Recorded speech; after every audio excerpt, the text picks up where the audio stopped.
Ömür boyu свет көргөн жокпуз. Эме доктор жок, больница. Мектеп жок балдар. Азыр маршрутка деген каттап атат, маршруткага батпай атышат балдар. Ошо бизге мектеп ачып берип койсо, жок эми 4-класска чейин.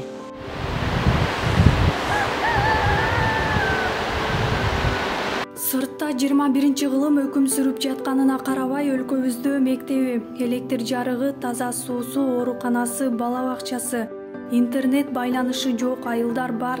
Алардын бири Нарындын Жумгал районундагы Кең суу айылы. Бул чакан айылда 21 түтүн бар. Ошка антеннабыз бар, связыбыз жок. Мына 3-4-5 ай болуп баратат. Балдарыбыз ушу маршрутка менен каттайт.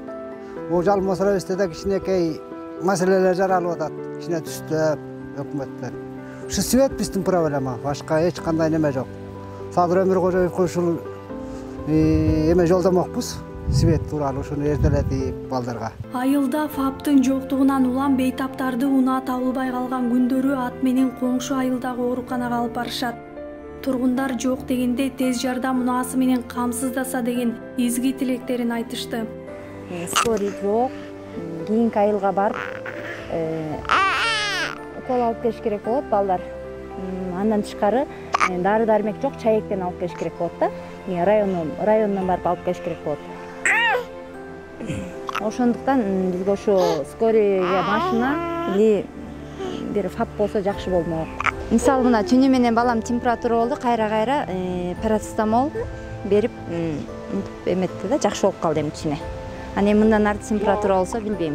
Медицинага кандай болуп алып барам. Бүгүнкү күндө мындай толгон токой көйгөйдүн ичинен электр жарыгы чечилип жатат. Анда аталган айыл 2 айдын тегерегинде электр энергиясы менен камсыз болот. Ал үчүн электр мамчалары орнотулуп, аба чубалгылары тартылууда. Учурда 12 кызматкер айыл тургундары менен бирге иш алып барып жатканы маалым болду. 29 августтан бери ушул жерде балдар толук иштеп атат. 6 дем алыш күн деген жок. Трансформатордун айылдын ичи толук тартылган, трансформатор көмөкчөрдөн алынып келген. Биякка аба чубалга 10 киловатт тартылып бүтсө эле кошуп чың алып беребиз айылга. Биздин президентибиз Садыр Нуркожоевдун өзүнүн көзөмөлүндө болуп, жетпеген көмөкчөрдөн материалдардын арасынан өзүнүн фондунан 1 миллион сомго 93 зым-тирек алып келип, бүгүнкү күндө ошол 93 зым-тирек толук коюлуп бүтүп калды. Анан калган тендерди айыл өкмөтүнүн Теңиртау фондунан жарыяланган 6 миллион 512 миң сомдук тендери бүгүнкү күндө жарыяланып бүтүп, бүгүнкү күндө азыр кошумча калган тетиктер жүктөлүп келатат. Ушул тапта Кең суу айылынан 40 окуучу коңшу Өрнөк айылына атайын транспорт менен барып окушат. Эскилиги жеткен маршрутка менен күнүгө каттоо окуучулар үчүн кыйын. Айыл тургундарынын айтымында мектеп үчүн атайын имарат бар. Ага каражат бөлүнүп, оңдоп түзөөдөн өткөрүп беришсе дешет алар. Ошондой эле айылдыктар ичүүчү суу менен камсыз болгон эмес. Алар булактын суусун ичип күн өткөрүп келишүүдө.